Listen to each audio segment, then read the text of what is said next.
Hey guys, I'm Henning, And I'm Morten. and today we are going to be talking about some of our Q&A questions regarding learning and going to school. Yes. So that should be very exciting. The very first question is, what do they teach in art school? And I mean, like, will it teach me how to model, for example, or will it teach me how to use certain software? I know this is a generic question, but never really got the answer I wanted. Right. So I think that depends on the school. That varies so much. Like what is an art school nowadays? Are we talking traditional art school or is it 3D art school? I think we have like a general idea of what we want schools to teach if you're getting into like the 3D field. But for traditional art schools, I have no idea what they teach. Yeah. Maybe if you go to a specialized painting art school, they will probably focus on light, color, how to use turpentine with your paints and that kind of stuff. But for what I think they should focus on, I don't know if that's really your question, but I think that's how we can answer We'll it. answer that anyway. Yeah, is looking for a school that can focus on fundamentals. Whether that's, it's 3D fundamentals, 2D fundamentals, something that covers the topic that you're wanting to get into. Like for us, we went to the animation workshop, which isn't an art school at all. It's an animation school. And one line focuses on animation and the other one focuses on general CG stuff. But the nice thing about that school is that they also teach art fundamentals. Like we had classes on traditional sculpture and painting, color, light, form, silhouette, everything. Like it's a very broad thing to take those concepts and then put them into 3D. So I think that's the kind of stuff you should be looking at, and I think that's what schools should be teaching. I really think you should really be like 50% fundamentals and 50% fancy stuff. Yeah. Like whenever you're starting this, you might be tempted to just do the fancy stuff. Or let's get into Houdini or ZBrush, or let's do all this sexy stuff right away. But what you're missing here is that the software is changing all the time. Well, not ZBrush so much, but it should. But so in 3-4 years, everything you know right now about software might be obsolete. Yeah. If you're sitting today with knowledge from Maya 2012, I mean, you have quite an obsolete knowledge base. But if you knew how to paint in 2012, if you have knowledge of color theory, material authoring, observational, all these kind of things, now suddenly you can apply this to CG whenever it is. Yeah. So get an education which goes beyond just let's retopologize something in Maya. But if they do teach that... Yeah, I mean, that's the great thing about fundamentals, is that they never really go out of fashion. No. There's a reason why, if you're doing figurative sculpting, you're pretty much doing the same thing that did like 600 years ago.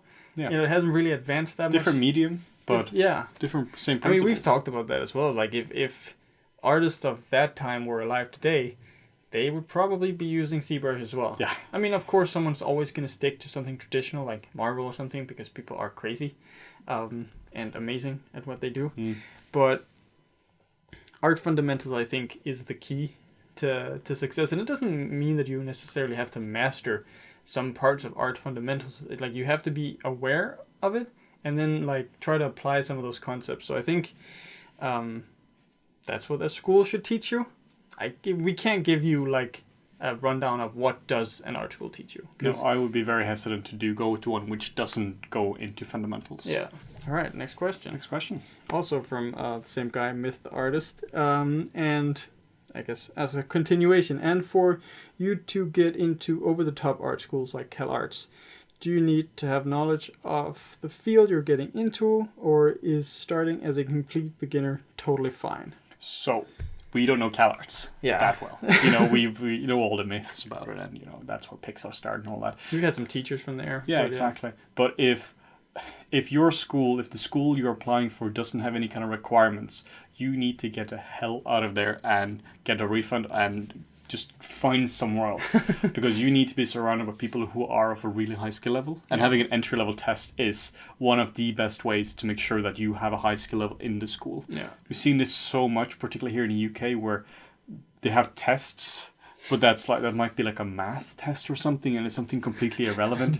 They look at your grades, which is nothing to do with your skill level in CG. If you have terrible grades from high school, you can be an amazing artist, and vice versa. There is just no correlation. So make sure that your school has some kind of test. You want to weed out the people who don't. Yeah, it's really like, it's kind of like the same thing we talked about in the previous Q&A with like interviews. Like you go in for an interview to weed out the crazies. It's kind of the same, I feel like, with 3D schools, art schools, whatever, is you need to have like a certain skill level to just make sure that the people that are there are engaged and they actually want to do what they want to do. Because a lot of people, if they find like, oh, I just go to art school, it's no admission test and I can just get in, great. People will do that. Yeah. Maybe even people that get into schools that are really hard to get into will also end up slacking. But they're also the people who's not going to be able to get a job. I think admission tests are excellent. I think they should be highly encouraged. Yeah. Just because like it makes sure that people that enter the school are sort of like generally at the same level. Obviously, you're going to have people that go like way above or below, but it is a way to make sure that the school that you're applying for, I think, also isn't just one of these, we just want your money. Yeah. Because, I mean, you know, when it comes down to it, a school is a business. So, and if they just let in everyone, I don't think that's necessarily like a good indicator for a good school. It's also a tricky one because now we have a bunch of people listening to this being like, well, I don't know any art. How can I learn art if I can't get into a school? Yeah. And that's a fair question, but it really is one of these where you need to be able to speak the common language of art. You need to have a foundation in it. Yeah. If you want to study physics and you're not going to be a beginner at physics when you start there, you're not starting with basic maths if you do it. If you're talking about getting into art school, we're talking about higher education, we're talking about university or college. It would be insane if you were at the lowest level ever. Yeah. Like it's like, let's say Morten knew a lot about physics, but I literally know nothing. How can you teach us? Yeah. You need to have a common understanding of it and to show a common interest. Because if I'm just going to be, turns out physics wasn't my thing, I'm just going to slack off. Yeah. So. Yeah, and I mean, we saw that with, like, if you take the animation workshop as an example, the foundation that they want people to have there is drawing. Yeah. You know, 2D traditional or, 2D on like digital drawing, whatever it is. They want people to have some sort of drawing fundamentals. Just because if you have like a fundamental understanding of drawing, that means that, okay, you must have some sort of understanding, like if it's at a decent level of the form, of the shape, how do I generate this? Yeah. It doesn't mean that people who get into a school like that knows any 3D software. And they don't necessarily need to. It'll make it a little easier for them, but they have the more artistic eye, which they can then translate into like a technical one. Yeah, exactly. That's one of the reasons why this was such a good school, because they actually weeded out people who couldn't speak the language, essentially. Yeah, exactly. All right, let's do another question. Should I know 2D traditional art to understand 3D art? Right. Good question. No. But it really helps. Yeah. I guess it kind of goes back to the first question we had about like what should schools teach, I guess. I think I know a lot of artists that have never touched a pen and paper, and they don't plan to, and they're amazing 3D artists. Yeah. But all of them still have some sort of fundamentals knowledge. They've looked at figurative drawing or sculpting, and they try to replicate it, whether it's in 3D or 2D or whatever. If it's concept art, digital concept art, then that skill that you learn there by drawing, by figuring out the like volumes in 2D, light, color, you can always take that with you into 3D. So I think knowing those concepts are really going to benefit you, even though you might necessarily not want to paint or draw like on paper or 2D, you just want to do 3D. At least being aware of those concepts will really, really help you, and I think will make your art a lot better. Yeah, exactly. But one of the ways to ask this question as well is, should you know the core fundamentals? Which is what I think the question is asking. Yeah. And I would say absolutely yes, because you can also be great at traditional 2D art without actually knowing any art fundamentals. Yeah. Like I was pretty decent at portraiture when I was like 10, 12 years ago. I could do pretty good portraits of celebrities and stuff on paper. Didn't know anything about art, but I could replicate a photo quite well. But that's just a technical exercise. I was just a copying machine. So just because I had a pretty decent portfolio of that at age 17 or whatever it was, didn't translate at all to 3D. No. But then you have some people who draw from imagination, they draw these like thumbnail sketches and they really understand composition. Yeah.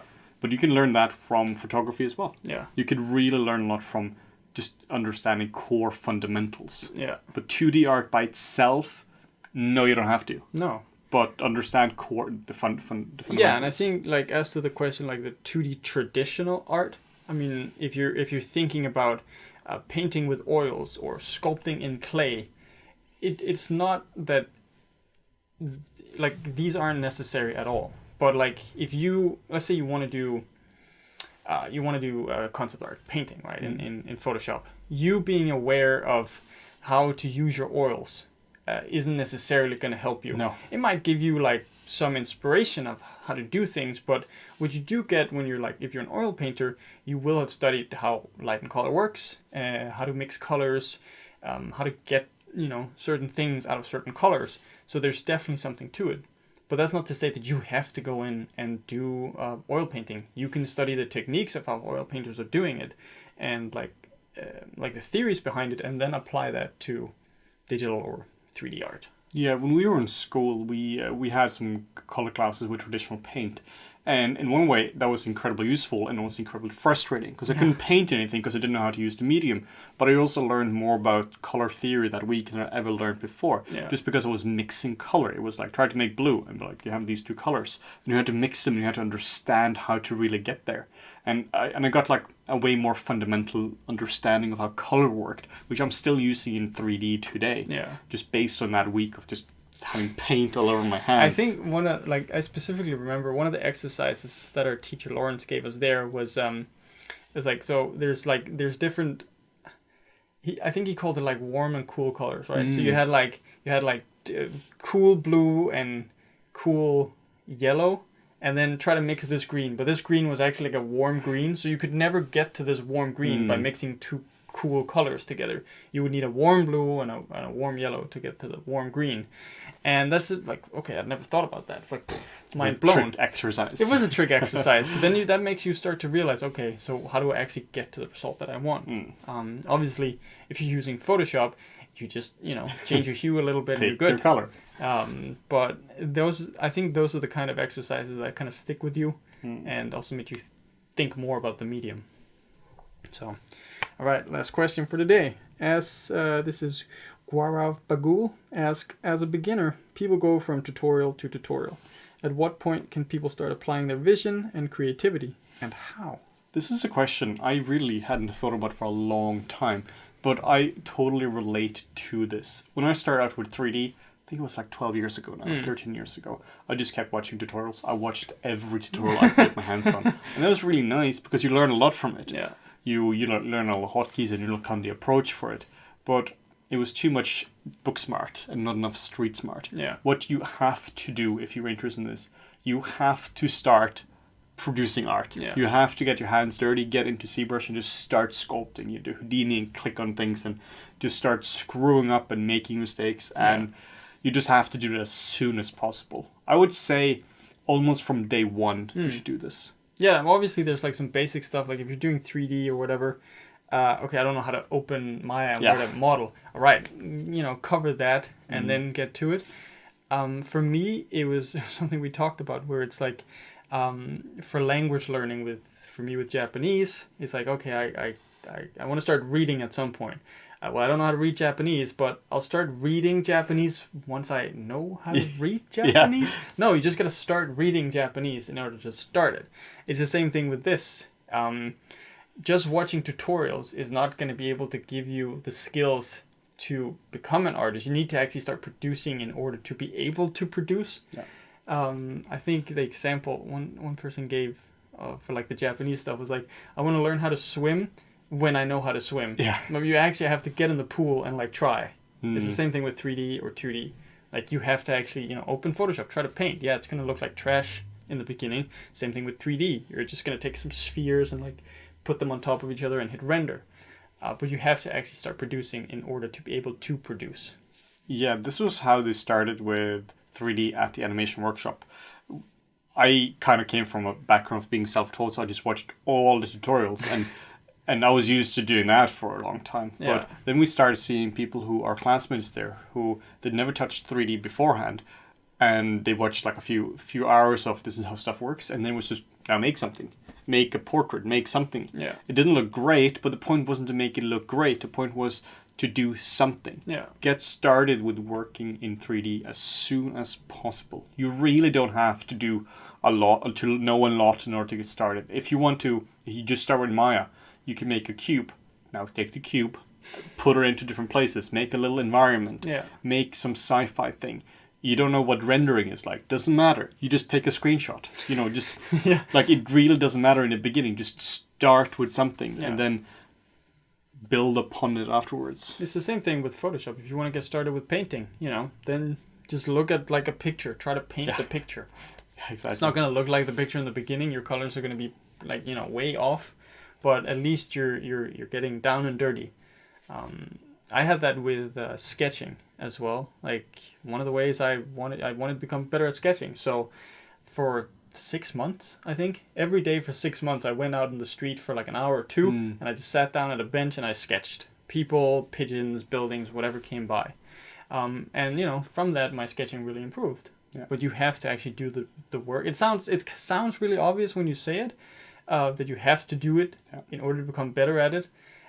So I think, like Kenny says, like as early as possible. You just got to get started. But it's not that at this point, you just start just getting your hands dirty and then you never watch tutorials. You start doing some basic stuff. You start building, blocking out the environments, and then you watch more tutorials, and then you start doing more stuff. And we still watch tutorials. If you're learning new software, you just gotta. And whenever when I was learning Substance Painter, I was just sitting with tutorials all day long, but also painting. Yeah. So it's work, tutorial, and gradually you just get up. Yeah, and you also have to find that balance, right? In the beginning, like you said, you do just watch tutorials. Yeah. Because that's easy for you. You can just put on a video and just watch it. Yeah. Okay, you know how to do that. You watch YouTube a lot. Great. I got this skill down. But the more you do it, the more you figure out like what the ratio is going to be.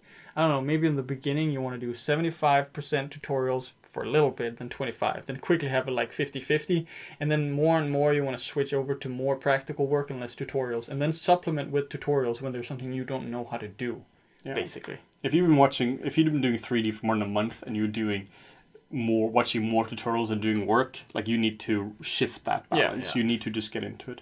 What some people do is they watch tutorials in their lunch break or whenever they have some idle time, because you might as well kind of immersing in the environment. And I know a lot of people do that with our videos. They're just eating their noodles and watching some Henning and Morton, which we appreciate. Great noodle video, I suppose. Great noodle video. But I think that just about covers all the questions we had for today. So once again, thank you guys so much for submitting these questions. Please keep submitting them. We frequently ask on all of our social media platforms for you to submit questions, because we love answering these. So make sure to leave a comment down below, like and subscribe, and turn on notifications so you get notified every time we put out a new video.